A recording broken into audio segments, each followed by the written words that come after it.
Et voilà, nous sommes donc de retour sur le plateau de C'est Midi.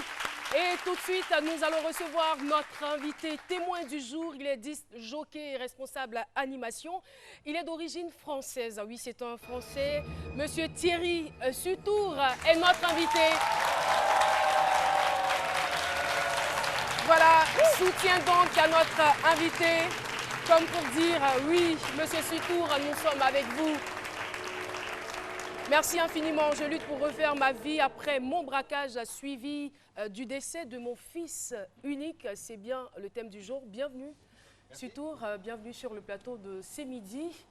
Et voilà, je le disais à l'entame de cette émission, c'est vraiment émouvant. Personne ne le souhaite. On ne peut le souhaiter même à son pire ennemi, perdre son fils unique. Mais dans un premier temps, nous, on aimerait quand même avoir des informations sur vous, sur ce que vous faites, sur vos rapports avec la Côte d'Ivoire. Alors moi, la Côte d'Ivoire, bonjour à tous d'abord. Bonjour. Tout d'abord, la Côte d'Ivoire, j'ai connu, j'avais 12 ans, les années 80, 1978 jusqu'en 1981. J'étais en Côte d'Ivoire avec mes parents, j'étais à l'école à Bougainville. Ensuite, je suis continué mes études en France en 1981. J'ai fait un BEP froid et climatisation. Suivi après derrière, une passion que j'ai, c'est la musique, qui m'a apporté tous les week-ends dans la semaine, le vendredi, samedi et dimanche, à monter sur Paris et à découvrir ce métier d'animation et de disque jockey que j'ai été formé en même temps que ma formation de BEP froid. Ensuite, derrière, j'ai parcouru le monde avec ce métier de disque jockey. J'ai parcouru aussi avec mes parents qui sont allés au Congo, à Pointe-Noire. J'ai pratiqué ce métier de disque jockey là-bas. Ensuite, j'ai continué ce métier, le BEP froid et climatisation, j'ai aussi pratiqué pendant 4 ans. J'ai fait près de 30 ans dans le milieu de la nuit, dans le monde entier, entre autres les discothèques sur Ibiza. Et la suite, eh bien voilà, j'ai à un moment on voit bien que vous avez beaucoup travaillé, vous avez aussi beaucoup voyagé. Beaucoup voyagé. Alors, ce que je souhaiterais savoir, c'est comment est-ce que c'est arrivé le braquage? Alors le braquage, j'ai décidé à un moment d'arrêter cette carrière de disque jockey et j'ai travaillé pour le groupe Casino en France. J'ai fait une formation pour être directeur de magasin. J'ai commencé par un magasin qui était sur Nice, ça s'est très bien passé pendant 1 an. Et on m'a proposé après des magasins plus importants sur la ville de Lyon. Je suis allé sur Lyon, j'ai été pendant 1 an, tout se passait très très bien. Et malheureusement, le 1er juillet 2010, un braquage à 18 h, la veille de partir, à 1 heure de partir en vacances. Braquage, 3 personnes sont arrivées avec des kalachnikovs, sont rentrées dans le magasin, m'ont tiré sur le bras, m'ont tiré sur une centaine de mètres, emmené jusqu'au coffre. Ils m'ont arraché l'épaule. Pourquoi ils vous ont tiré là-dessus? C'est parce que parce que je ne voulais pas les suivre, je ne souhaitais pas les suivre et je voulais être... voilà, je n'avais pas envie de les suivre par rapport à ce qui s'est... le pourquoi du comment avec les kalachnikovs. Alors j'étais forcé puisque j'avais la kalachnikov derrière et le bras, ils m'ont tiré sur 100 mètres jusqu'au coffre que j'étais obligé d'ouvrir. Et ensuite ça a duré environ 1 minute 30 et ils sont partis avec, mais malheureusement j'ai eu toute l'épaule d'arraché. J'ai eu 2 ans de rééducation. Maintenant je peux lever le bras comme ça, mais j'ai mis entre ici et là, j'ai mis pratiquement 1 an et demi pour pouvoir lever le bras comme ça. J'ai toute la partie ici, j'ai eu près de 9 heures d'opération, tous les ligaments étaient arrachés. Et de là, eh bien voilà, c'était en 2010. Et c'est sûr que ça vous est vraiment traumatisé. Hein. Je veux dire, au-delà du choc physique, il y a des chocs émotionnels. Et ce jour-là, j'ai eu la chance de ne pas mourir. Puisque j'avais juste appuyé là avec la kalachnikov à tirer, c'était terminé. C'était fini. C'était fini. Ce jour-là, depuis ce jour-là, je suis en bonus au niveau de la vie. Je vis la vie à pleines dents. Sauf que malheureusement, 4 ans plus tard, mon fils qui faisait du sport de haut niveau, un retour d'entraînement, le drame, il s'est tué il a fait un malaise en voiture, il s'est tué. Et c'était le 21 novembre. Il faisait un sport de haut niveau. C'était quoi la discipline? Du 400 mètres. Il faisait de l'athlétisme, il était dans les meilleurs français. Vous voyez sur l'image. C'est un peu délicat, ça va être un peu compliqué. Excusez-moi. Ça ira. On pourra lui passer des mouchoirs, s'il vous plaît.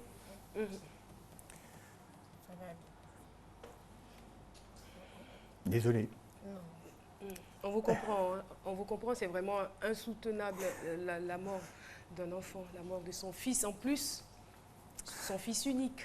C'est vrai. Et beaucoup de choses qui remontent. Et beaucoup de courage. Merci.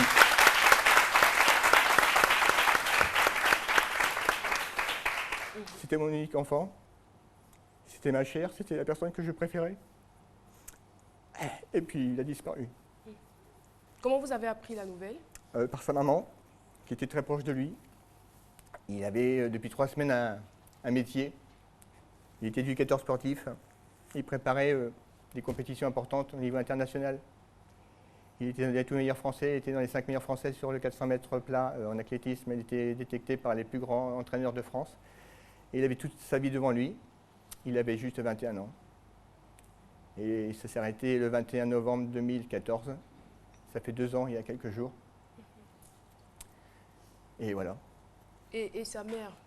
Et sa mère, elle a vécu comment la disparition de son fils? Parce que vous venez de dire à l'instant qu'ils étaient oui, très je n'ai pas tout à fait fini d'expliquer. C'est qu'après, derrière, moi, je me suis marié 2 fois. C'est le premier mariage. Deuxième fois, je me suis marié à cause du braquage. Il s'est passé plein de choses derrière puisque ma femme m'a laissé tomber. En voyant que j'étais en situation de rééducation, on a tout vendu, la maison, les voitures. J'ai divorcé à nouveau. Et je suis allé, grâce à cette rééducation, on m'a proposé une formation de 2 ans en informatique, dépannage d'ordinateur. J'ai passé 2 ans au-dessus de Paris, à Beauvais, et mon fils était au club d'Amiens, qui était environ à 50 km, et j'ai passé un an formidable avec lui. Et justement, pendant cette formation, c'est arrivé, le drame est arrivé. J'ai réussi à finir cette formation, à avoir le diplôme. Et depuis, maintenant, je relance et savoir que mon fils avait un souhait que je souhaitais partager avec lui, c'était qu'il vienne en Côte d'Ivoire. Toute ma vie, on y arrivera. Je voulais juste savoir comment est-ce que la maman du petit, parce qu'elle était la maman beaucoup du plus petit proche de son s'en remet fils, pas comment du est-ce tout. qu'elle a vécu? Elle ne s'en remet pas, elle était très très proche, elle était fusionnelle avec lui. Et puis elle ne s'en remet pas jusqu'à aujourd'hui. Elle a beaucoup de difficultés à enlever. Sa chambre est restée en l'état. Ils n'ont rien touché dans sa chambre, comme la veille du drame. Et puis sa maman, depuis, ne s'en sort pas. Est-ce que ça vous a rapproché? Non. C'est vrai que vous êtes divorcé depuis. Elle a divorcé, mais elle est mariée avec quelqu'un d'autre elle a eu aussi un petit garçon de 10 ans. Et c'est là qu'il faut qu'elle rebondisse sur ça. J'essaie de la soutenir par rapport à ça pour lui dire qu'elle a un autre fils que moi je n'ai plus. Là, elle a la chance d'avoir un fils d'un autre mariage. Et voilà. Donc, cette disparition a provoqué des changements, dans ma vie, changements notables moi, dans votre personnellement, vie? Oui. Depuis, je vois la vie complètement différemment. Je vois la vie avec philosophie. Je vois la vie vraiment relax. J'essaie d'avancer. Je suis ici. C'est une des raisons pourquoi je suis ici. C'est de rebondir, de repartir à zéro pour faire une nouvelle vie. Alors, oui, Prisca. Pour parler du drame, c'est pas pour. Je sais que c'est difficile, c'est pas pour remuer le couteau dans la plaie, mais j'ai cru entendre qu'il s'était suicidé. C'est ce que j'entends. Non, c'est-à-dire qu'il a eu un malaise. Qu'est-ce qui s'est réellement passé justement? Alors, quand il sortait d'entraînement, il a eu un malaise sur la route. Et malheureusement, quand on a un malaise, eh bien, on perd le contrôle du véhicule. Il a pris une souche d'arbre, il s'est été éjecté de la voiture et il est mort sur le coup. Et bon, juste pour information, il est gravé en moi. Oui, c'était un coureur. Il s'appelait Geoffrey. Il est ici depuis ce drame. C'est un peu délicat de regarder les images. C'est la photo de votre fils que vous avez tatoué? C'est lui qui courait et c'est son prénom. Comment est-ce qu'il s'appelait? Geoffrey. Geoffrey. J-O-2-F-R-A-Y. Et c'est quoi les souvenirs les plus marquants que vous gardez de votre fils? De mon fils, c'est quand je l'avais en vacances et que je l'ai emmené à une discothèque où je travaillais. Il avait les yeux qui brillaient parce qu'il disait que je faisais un beau métier, un métier qu'il avait envie de faire aussi. Et j'étais en train de lui apprendre le métier, justement, quand ce drame est arrivé. Et c'est ce qu'il souhaitait faire après dans l'avenir, puisque le sport de haut niveau, on sait que les carrières ne durent pas très longtemps. Et il souhaitait faire ce métier de disque jockey. Il me l'avait confié et j'étais en train de le former, lui apprendre le métier. Oui. Au-delà de tout, au-delà de l'accident et de ce drame que vous avez vécu, pour lequel je vous envoie du courage, est-ce que vous avez pu comprendre les raisons de ce malaise? Le malaise, apparemment, ce serait une rupture d'anévrisme. C'est dans le cerveau, ça peut arriver à tout le monde, à tout moment. D'un seul coup, on peut sortir d'ici, puis d'un seul coup, on peut tomber. C'est des vaisseaux dans la tête qui claquent. Et là, malheureusement, apparemment, ça s'est passé. Il y a des raisons qui déclenchent ce claquement? Alors, il se plaignait depuis une quinzaine de jours de mal de tête. C'est tout ce qu'on a comme information. Le reste, derrière, c'est l'inconnu. Ça peut arriver malheureusement à tout le monde. Généralement, quand ça se passe, les parents culpabilisent un peu. Est-ce disons que ça a que été votre cas? C'est pas la logique. Moi, j'ai la justice de dire que c'est pas dans la logique qu'ils partent en premier. Moi, 4 ans avant, j'ai eu ce braquage, je devais partir ce jour-là, je suis d'accord. Je serais en train de le rejoindre, d'être avec lui actuellement. Je n'ai pas à partir. Je n'ai pas bien saisi. Vous avez eu le braquage? Le braquage, ce jour-là, quand avec la Kalachnikov, il avait juste à tirer, je partais ce jour-là, je serais mort ce jour-là. C'était, bon, ben voilà, c'est le destin, c'est pour ça que je suis en bonus depuis ce jour-là. Mais j'ai du mal à accepter qu'il soit parti avant moi, quoi. C'est surtout ça, c'est pas dans la logique de la vie. Souvent, ce sont les parents, les grands-parents qui partent et les enfants continuent, ont une vie et avancent dans leur vie. Il était au tout début de sa vie, quoi, de sa vraie vie, de travail. Oui, je voulais savoir, est-ce que le fait d'imprimer là l'image de ce souvenir douloureux sur votre main vous aide à oublier un peu cette situation? Tous les matins j'y pense, mais ça me donne de la force. Ça vous donne la force? Ça me donne de la force pour avancer, pour faire ce que je souhaite dans l'avenir. Là, c'est la pourquoi du comment que je veux réussir et à travers lui, à travers moi, je veux faire les choses que lui, il avait, le rêve qu'il avait.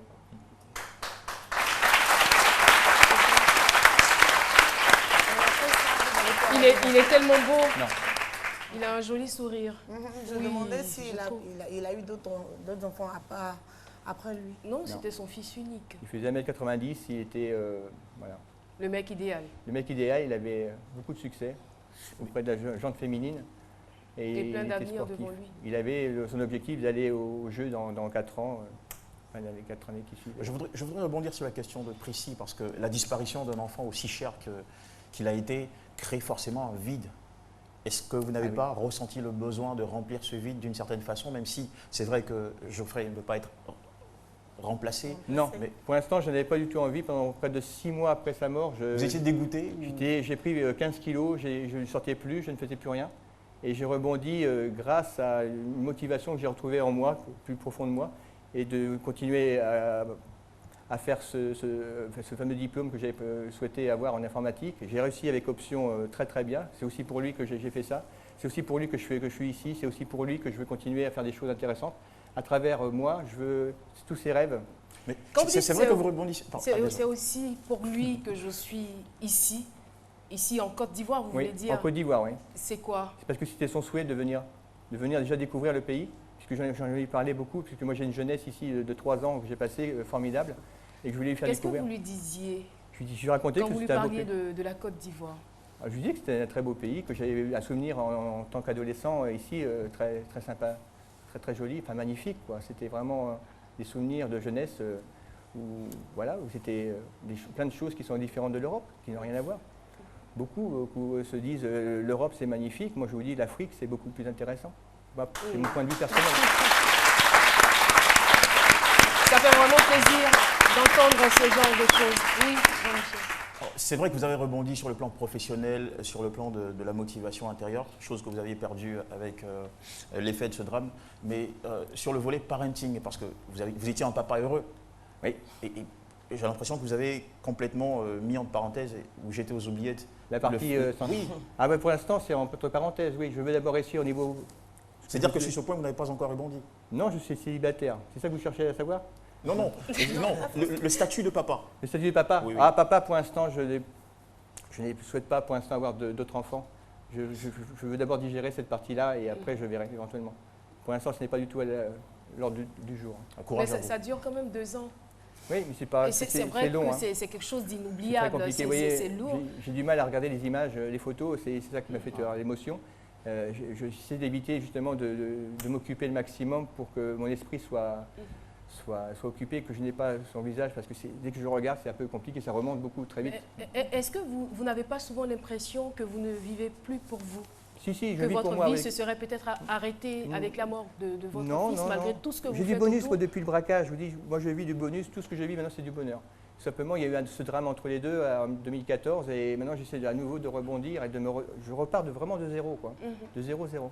Et je souhaite vraiment avancer dans les années qui viennent, dans les mois qui viennent. Voilà. Et qu'est-ce que vous voulez qu'on puisse retenir de cette épreuve et aussi vous adresser à tous ces parents, parce qu'ils sont nombreux, on ne pourrait même pas définir le nombre de parents qui se retrouvent dans cette même situation. Si vous avez plusieurs enfants, moi j'en avais qu'un seul, c'est comme si c'était un déchirement, ce qui m'était arrivé, c'était un déchirement, je l'aurai jusqu'à la fin de mes jours, et que je souhaite surtout au pire des ennemis, comme j'expliquais aussi, pire des ennemis, que ce drame-là n'arrive à personne. C'est la chose la plus horrible qui peut arriver à un papa et à une maman, et surtout qu'il faut qu'il faut continuer après avec les motivations et pas se laisser aller et avancer et essayer de s'en sortir. Et c'est ce que j'essaie de faire à travers ma venue ici, quoi. Ça vous De changer, de dirait rebondir. d'épouser, je veux dire, quand tout ça sera terminé, une femme On verra. ivoirienne, Ça, une africaine? pour l'instant, honnêtement, je ne sais pas. Il y en a une qui se prépare juste à côté. Ça y est, les propres. Et un short. Un short, c'est pas très sexy. Hein. Non, Ça manque de sexy. Hein. je ne vous la conseille même pas parce qu'elle n'est pas du tout normale dans la Ah d'accord, voilà. C'est autre chose. Non, mais là, je suis Pour étonnée. l'instant, Là. ce n'est pas mon... Docteur Philo aussi dit à quelqu'un qu'il n'est pas normal. Là, c'est la totale. Hein. Ce n'est pas l'ordre du jour pour l'instant de me remarier et de vivre avec aussi bien ivoirienne, européenne. Non, pour l'instant, c'est... Vous n'avez que 50 ans, vous pouvez encore Oui, tout à avoir fait. des Mais enfants, refaire votre On vie. va voir. Ouais. D'abord, je souhaite bien avancer dans ma vie professionnelle et avancer et rebondir dans ce milieu-là. Et après, je verrai. J'ai eu 2 mariages déjà. Hein. Mais concrètement, ici en Côte d'Ivoire, vous voulez faire quoi? Moi, je souhaite avoir j'ai mon métier dans le commerce. J'ai un métier, je pourrais tenir des magasins. J'ai travaillé pour le groupe Casino pendant des années, pendant près de 4 ans. C'est aussi par le biais de cette émission qu'on peut parler aussi à la recherche d'un emploi. Et puis disque jockey évidemment, puisque j'ai fait ça pendant 30 ans et je suis plus dans le milieu house, techno, des milieux bien pointus au niveau de la musique, qui est un petit peu différent que peut-être par vos connaissances au niveau en Afrique. Moi, c'est plus le coupé décalé, le zouglou, c'est ça? Voilà, cette musique-là, c'est un peu différent du monde que je viens. Moi, j'arrive du milieu de la techno, de la house music, Ibiza, le Space, le Privilège sont des grandes discothèques, les plus grosses discothèques du monde. Voilà, je travaille dans ces milieux-là et je peux éventuellement à travers ça, si des gens sont intéressés pour des prestations. Pourquoi J'ai pas? ramené mes platines, mais voilà, j'ai tout ce qu'il faut. Mais ça pour vous faire des dirait de soirées. présenter une chronique à ces midis? Une chronique sur le milieu de la house, la techno, Non, je mais- connais très bien ce milieu-là. Je peux amener mes platines, il faut faire une démonstration. Là, voilà. juste Voilà. à côté, là. C'est tout ce qu'il On faut, va je y suis venu avec. passer. En tout cas, merci ratisser beaucoup. ça. Dernière question, Michel. c'est une- en Vous passant- avez une question? Je la pose, je la pose juste avec le sourire que nous inspire la house et tout le reste des musiques que vous Voilà, maîtrisez. c'est très bien ça. Pourquoi j'ai le sentiment, contredisez-moi si besoin est, que vous ne croyez plus tellement au mariage? Au mariage, pour l'instant, je suis assez méfiant. Tout à fait. Je suis très méfiant. Après, Jean-Michel très méfiant. insiste. D'accord. Insiste, Et mais plus il insiste, plus faut prendre le temps, Priscille, le la temps. dégameuse, est souriante. Le temps. Je comprends pas. laissez hein. le temps au temps. Avez-vous Je un suis pas côté pressé. Pour baoulé, l'instant, Priscille? moi, l'amour que j'ai pour l'instant, c'est la musique. Votre plus grand amour en ce moment, c'est Actuellement, c'est la musique. la musique. La musique. Bienvenue sur une terre de musique, la Voilà, Côte je d'Ivoire. suis dans la musique. Merci beaucoup. Thierry, Sutour. En tout cas, surtout, nous, on vous souhaite beaucoup de bonheur.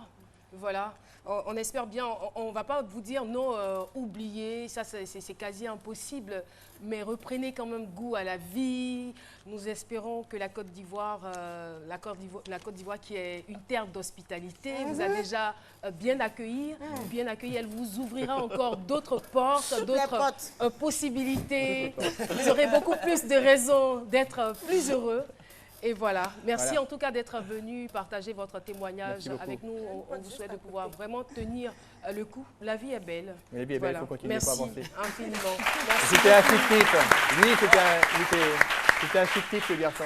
Il était très gentil, très très gentil. Et c'était un très beau garçon et très gentil. Merci beaucoup à tous. Et puis, courage. On ne pourra jamais percer le mystère de la mort, hein, vraiment. Non. Merci infiniment. Et n'hésitez surtout pas à nous appeler au 22 40. Non, j'ai oublié le numéro. Quelqu'un peut me rappeler. Le Après 22. des blancs, là, c'est plat, bah, on laisse l'eau. Non, ça n'a On rien n'a à pas voir. dit de Priscille, donner en votre fait, contact. j'essaie pour de la me musique, mettre à hein. sa place. J'essaie de me mettre à sa place. Nous voulons penser c'est pas à facile. tous les parents qui sont dans cette situation. Les mots ne suffiront certainement pas à vous encourager, mais on espère que le temps fera le reste. Et puis voilà, on prie Dieu pour que vous ayez une nouvelle vie et beaucoup d'autres raisons d'être en joie. 22 01 00 00. Pourtant, ce numéro, vous me réveillez à 4 h du matin, je peux vous le donner. Mais je ne sais vraiment pas ce qui s'est passé. Merci infiniment, beaucoup. surtout d'être venu sur notre plateau. Sutour, c'est plutôt Sutour. Voilà. Nous mettons fin à la première partie de cette émission. On se retrouvera pour la deuxième. Mais sachez que dans la deuxième partie, on va recevoir une dame qui peut-être n'est pas très prolixe à l'oral, mais à l'écrit, franchement, elle se lâche et très bien d'ailleurs. Dans quelques instants, on se retrouve. Quelques exigences au niveau de la pub. C'est parti.